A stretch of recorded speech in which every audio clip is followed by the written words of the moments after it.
everyone, hope you're doing well. Today we're having a look at another devblog for the next update, which is of course Danger Zone, and this is for one of the high-ranking vehicles that is going to be coming to the game for the Soviets. This is the Kronshtadt. It is a battle cruiser, and it has a pretty interesting history to it, and in the game we'll have to see how it actually does. It's got some nice little additions to it compared to some other machines, but also at the same time it's going to be limited in certain areas against some of the battleships that are sat around. Another thing to also note is there is an article out right now that talks about Razer Gold. So basically, if you use Razer Gold, you can get a bonus 20% of Golden Eagles when purchasing 2,500 Golden Eagles or more with Razer Gold. And also, if you buy 1,000 Golden Eagles or less, you can get a 10% off.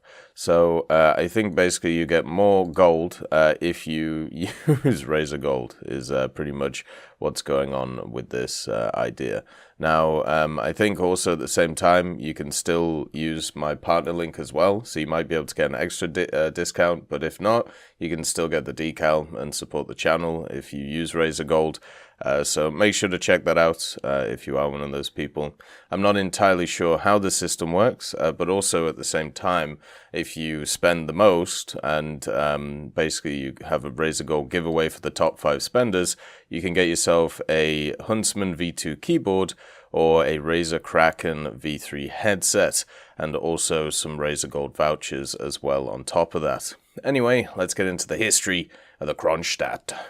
The story of this machine starts in the 1930s, where Soviet shipbuilders were intensely working on designing new warships for the Soviet Navy. Among the top priorities was the development of a new cruiser design that could counter 10,000-ton cruisers of other nations. Several design proposals were submitted by 1935, of which none passed initial approval. The Navy requested a new design, but the signing of the naval agreement with Great Britain in 1937 caused the requirements to collide with another similar project, ultimately resulting in this effort to also be cancelled shortly afterwards.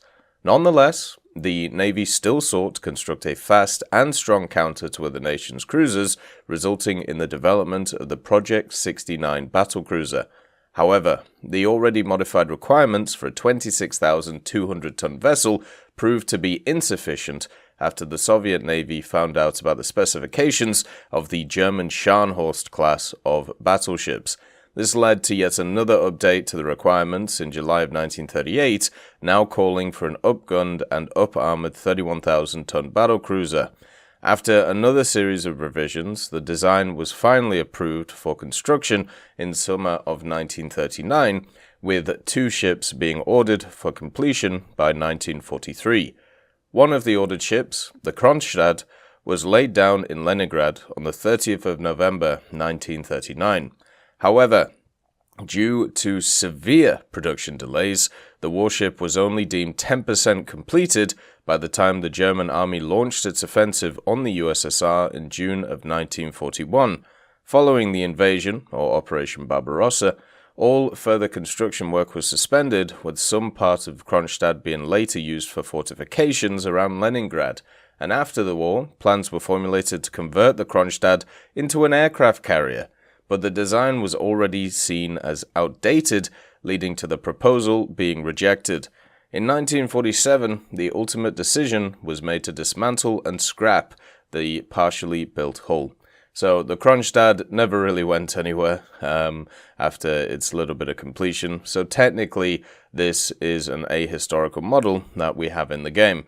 But as Gaijin have said many times, especially when it comes to high-tier Soviet stuff, there aren't that many other options to add in, so it looks like they are changing their ways when it comes to at least naval to try and keep it balanced between the nations.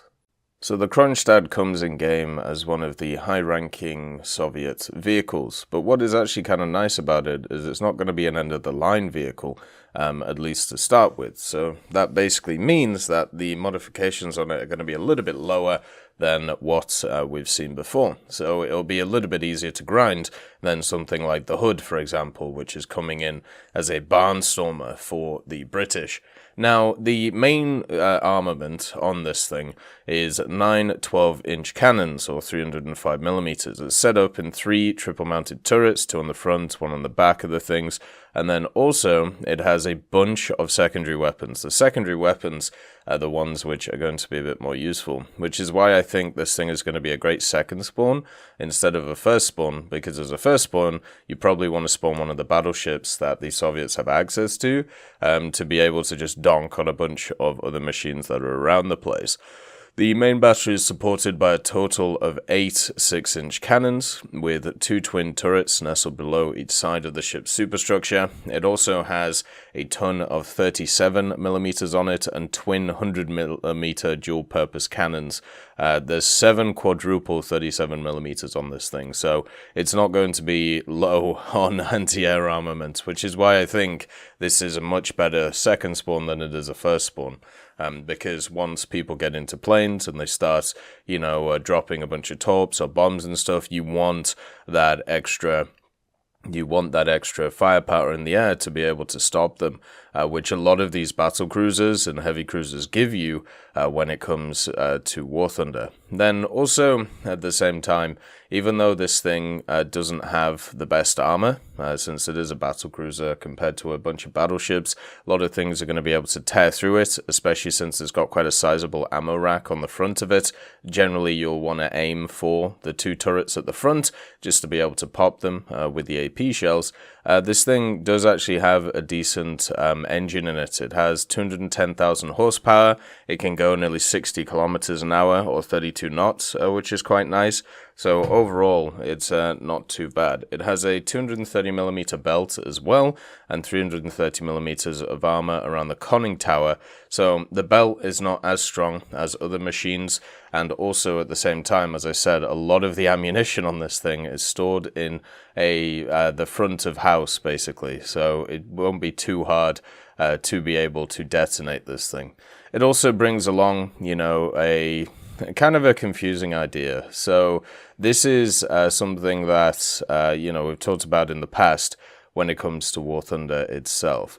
War Thunder is one of those games which tries to balance the idea of historical accuracy and, balance of the game, and that generally leads to interesting situations, whether it be the ones with the Tiger II 105 and the Panther II, which were removed, whether it was the R2Y2s, which are going to be removed at some point, or whether it's the addition of the Kronshtadt. Everything is more designed around, can you balance the game instead of the historical accuracy idea. So if the 2 ideas are put into a room together and one has to walk out of it, the balance side of things will always win, it seems, over time. That is why the Kronshtadt is being added for the Soviets. Even though it is technically a fake machine, it was never built in this setup, it was never tested, it was never put into service, it was never prototyped, only 10% of it overall was built.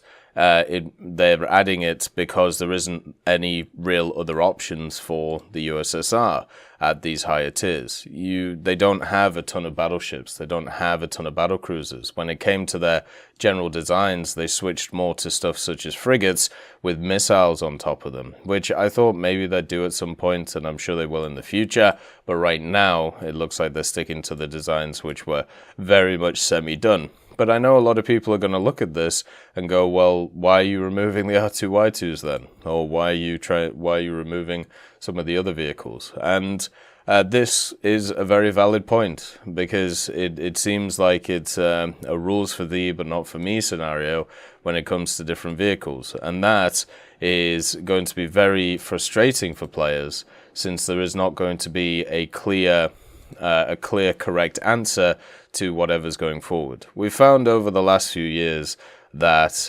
whatever changes come into the game, Gaijin will have a reason for doing it. But the problem is, depending on what vehicles you're talking about, the reason could be counter to another reason why they've added something else. And I just wish at some point they would just come out and just say, why are we adding this? Because of the balance of the game. because there's nothing else that we can add in this scenario which would make more sense to be able to keep the tech trees balanced and keep them fair to play. That's all you have to say. You know, you don't have to go into all of these ridiculous ways of trying to convince people that, you know, you're doing it for other reasons. Just say that, because it's very obvious why it's happening. I just wish everybody could be honest about the whole thing. So yeah, we have the Kronshtadt. I'm personally not too happy to see it, just because it means that a bunch of other crazy ideas are now going to get tabled by people. But at the same time, I'm sure Soviets, high-tier naval players will enjoy it, just like they have the battleships. As always, I hope you have a wonderful day, and I'll see you next time. I'd just like to thank Merciless Reaper, Jerry Provolt, Mega Dino King, Professor X1718, Orange Tail, Sakoshi Tiger, Teddy, John Ryman, Universe, Eugens Terry, Ambrosius McClellan, Daniel Stanton, Martinez, Moxie B. Young, and Derek R. Barine, Lafouche, and Samuel Slick for supporting the channel.